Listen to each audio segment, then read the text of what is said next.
welcome everyone to another impactful episode on Communicate with Impact. My lovely guest today is Reena Patel. My name is Reena Patel. I'm based out of the United States.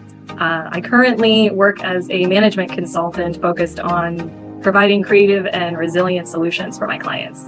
It's a relatively new endeavor, but it's been a lot of fun building my own brand and my own company and really focusing on the things I love. So I actually have a degree in finance. So I started out in banking and financial services as an analyst, and then up through that ladder chain.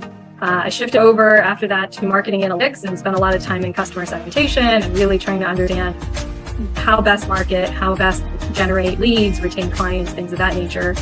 Then I shifted from there to engineering. So still in the data space, but moving to IT engineering. I ended up leading a group after a little bit of time as a developer and a tester, which is where you and I crossed paths. I ended up leading a group of engineers as they grew into the data enterprise data service. So we tackled everything from data integration, data quality, metadata management, master data management, all the fun things. And after about 5 years of that, I ended up a business architect, and that was really fun. I got to scale an organization inside of Nationwide from 2 or 3 users to almost 50 users within 18 months. How do you plan your day for maximum output? One, I will tell you, it has been an evolution for me. So I've been where your viewers have been and currently are, where everyone's demanding of your time and there's only 24 hours and you still have 100 other things to do that don't have anything to do with work. So I completely empathize with that scenario. And will tell you that for me, the process that I use now, I've been using for a few years and seems to be appropriate for where I am, but may not be for everybody else, just offering it up. So what I usually do, I'm a very early riser. I like early nights and early mornings, and I like very slow mornings. So I want to be able to get up and read and meditate and take a walk if I want to, if the weather permits. And so my morning, when I start work, it's usually about 7:30, 7 something like that. And it's really just the planning. So I look at my day and I look at my work, and I manage my work through a mix of a Kanban and Pomodoro technique. If you've not read about them, Kanban's pretty common, right? You've basically got some columns that help you identify what's your backlog of work, what's in progress, and then what's completed, and what are you waiting on if you include that column. The other piece of it, that Pomodoro piece, is really just then estimating that work into 25-minute increments. So at the end of 25 minutes, you take a break, and there's a little timer on the software that I use that actually will tell you that it's time to take a break. So far it's been all right. Occasionally you'll have the emergent need and the fire drill where you have to sort of drop everything. But like I said, 9 times out of 10, most people are pretty flexible about a few minutes here or there without really disrupting their day. What are your thoughts on team buy-in, and mostly how do you think a person can achieve this? But for me, especially coming into new teams quite often, I like to be very quiet. I don't say a lot. I don't offer much when I first start. Honestly, my skill is really just to listen and ask questions. If I'm talking, it's usually a question. It doesn't really require much, but I think 3 things happen. 1, everybody else feels heard. As the new person on a team, there's always this sense of, who is this person? Why are they here? Are they trying to fix something that wasn't broken, right? There's a lot of these sort of curiosities that people get into. And depending on how they were involved in the hiring process, they might even start getting insecurities kind of bubbling up. So that one is really just, I'm not here to do anything but be helpful. That's it. My statement every time. I'm not here to do anything but be helpful. The second thing is that a lot of things already work well in a lot of teams. They just never really recognize it. That's the one that's always kind of tricky for me, right? That people don't always recognize the things that are going well. They just spend a lot of time on the things that aren't going well. And so you end up with folks trying to fix the things that are not going well, but not leaning into those that are going well. So I like to shine a light on that too and just say, hey, listen, it's not really as bad as you think it is. It's great. Don't worry. And the third is just that, people will trust you if you're consistent and transparent, right? So when I say I'm here to help, I genuinely mean I'm here to help. If that means that I have to lean on my, 10 years ago experience as a software tester, great. Spin up some SoapUI and let's figure this out. I'm sure I can think about how it was done and figure it out again. If we need somebody to cold call a bunch of customers so that their understanding of what needs to happen is solid because there's a little confusion there, I'll do it, right? I don't really care what the ask is. I'm ready to roll up my sleeves just the same as everybody else is. What you said is be quiet, let them hear, listen so that they get comfortable. Second is that you gotta make sure that you also let them realize the things that they have done better and not just focus on things that are not going well. So most of people don't do that generally. So you help them to know that and to enjoy, or not enjoy, at least appreciate what they've done so far. And the third is get on the ground if required and, build the trust from ground up and not just as your authoritative figure. What is your thoughts on how to be confident? It's not just about presenting, but what are your thoughts about being confident at workplace? So one thing I always lean on in my confidence over time has been my value system, right? So I lean in on who I am, what I believe, where I can create impact, and make sure that no matter what, that isn't compromised, right? So as I'm going through these different roles, I won't put myself in a position where it doesn't make sense because I know myself by now. But in terms of speaking, I think a lot of that is practice, right? We know that communication comes with practice, whether it's verbal or written or visual. We know that everybody learns differently. We know that everything hits our minds and our eyes differently. Some people are more interested in certain things than not. So a lot of it will be unknown, right? And so I think when you land in a confident space within yourself, you forgive yourself when things are not perfect or when things are different. Where I think a lot of people, when they don't do that internal work, they end up looking for that external validation for that confidence, and then it gets really difficult. And I'll give you one example that happened to me a few years ago. I've been speaking for a long time. I've been doing it. I still get nervous all the time. I still get nervous on many occasions. Especially when you work into a new organization, you don't know what their preferences are. You don't know how they like to be presented to. You don't know what content really resonates with them. So you spend a lot of time just listening again and learning their habits and the things that they're saying and how they operate. But even with that, I ran into a scenario where I had done a body of work that I was asked to do, and it was going to be presented to a steering committee. So it was a group of vice presidents, senior vice presidents, and C-level executives. And they asked me to do the work. I did the work. I actually presented individually to some of the members of the steering committee to get a little bit of feedback before I went into the larger meeting. And the one person that was running the steering committee actually thought it was the worst thing she'd seen. It was terrible. She was very unflattering with her feedback. And it was a flop by all general measures. It was a flop. But it had nothing to do with me, right? And that was the thing that I had to lean into internally, was that this is nothing to do with me. The work is still good. My ability to present the work and position it in a way that she could digest it may not have been right. My timing may not have been right. The visuals may not have been perfect. Something is not hitting in a way that makes sense. And this could be completely outside of my control as well. These folks come in with a lot of stress. They come in with a lot of other pressures. These are not things that we can control as individuals. And so the measurement I go in with is, did I do my best? Does this represent my style and my values and the things I want to present? And then you just let the chips fall, right? Because you just can't control every variable in the stack.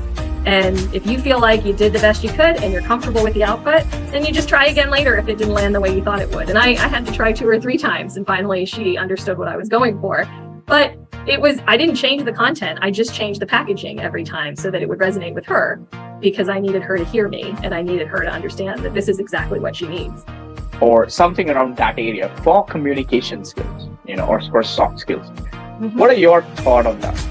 So I think we can go a few places. One, if we're talking about metrics and measurements around effectiveness, the standard place to go could be, well, my team trusts me so much that I have really low turnover, or my productivity rate is incredibly high, right? You can start measuring certain things in that area.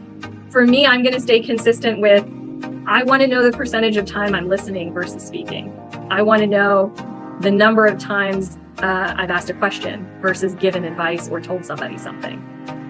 Because those things are interesting to me, right? I want to know if I'm effective. My goal is to empower you to think about things, and I'll just provide you the environment under which you can be successful.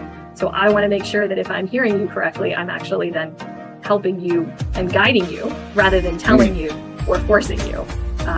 So for me, it's things like those percentages that would be most impactful or most helpful in understanding my effectiveness and my soft skills, right? you could count the number of times your idea was adopted. You could count the number of times someone read your email. You could put a read receipt on Outlook and count that. You can count how often, your team feels engaged and energized, right? You can measure that, and you can give smiley faces and emojis, and you can have an engagement survey every year. Some of the companies I've worked for did that as well. But truly, for me as an effective leader, I look for things like how often I'm listening versus speaking, and how often I'm questioning versus telling. Those things to me are more interesting than some of the other marks. Oh, that's really interesting. I like that. I really like that. Listening versus speaking and questioning rather than advising is two key important KPIs. Do you have any recommendations for books, movies, or podcasts apart from mine to help build better communication? Ooh. So I have a lot. I'm a visual learner, so I will study anybody and everybody. When I first got into people leadership, I studied human psychology. I watched a lot of Dr. Phil, if you ever watched that show in the US. And it really, I never listened for content. I listened for structure and engagement. So I don't necessarily need to know what the topic was. I need to know how he broke down an interview, how he was getting information out of people, and what types of open-ended questions he was asking that elicited the response he was looking for, right? So it could come from, I watch doctors, I watch, any kind of interviews on TV, news anchors. I'm just constantly listening for how they're extracting information and how they're structuring words that get where they need to be. So from that perspective, I'm definitely a fan of interviews and talk shows and things like that, just kind of listening for what they have. Toastmasters was one that was already mentioned as well. That one is a great organization for folks that are just looking to get into speaking and leadership roles and facilitating and anything like that. They'll give you all the opportunities, and you have nothing to lose. Once you kind of get over the initial hump of feeling uncomfortable, you have nothing to lose because everyone is there to help each other out. So it's a fantastic organization.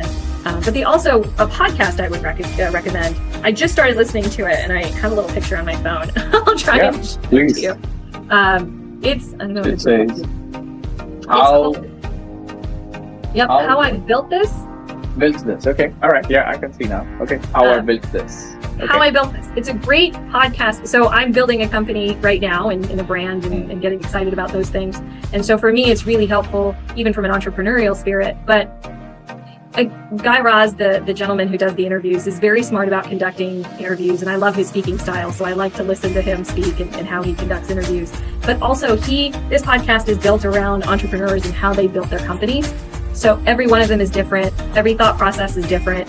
The era in which they did it is very different.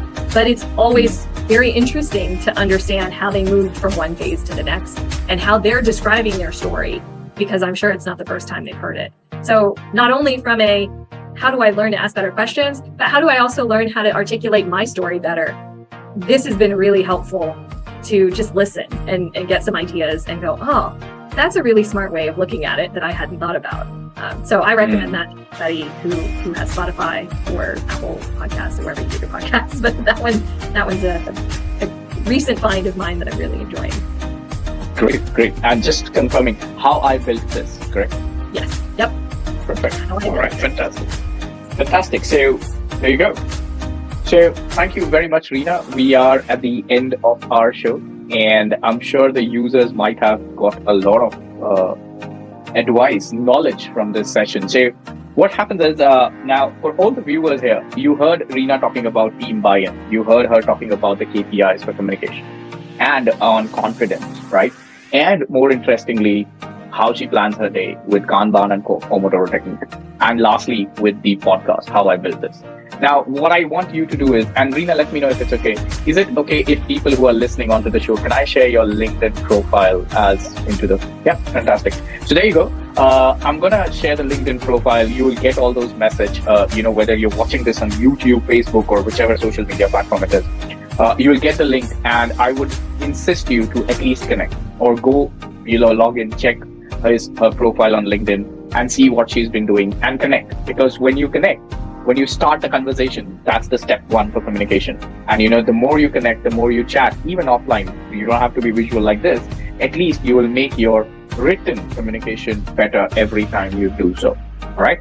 So with that, Reena, over to you for last words for the viewers.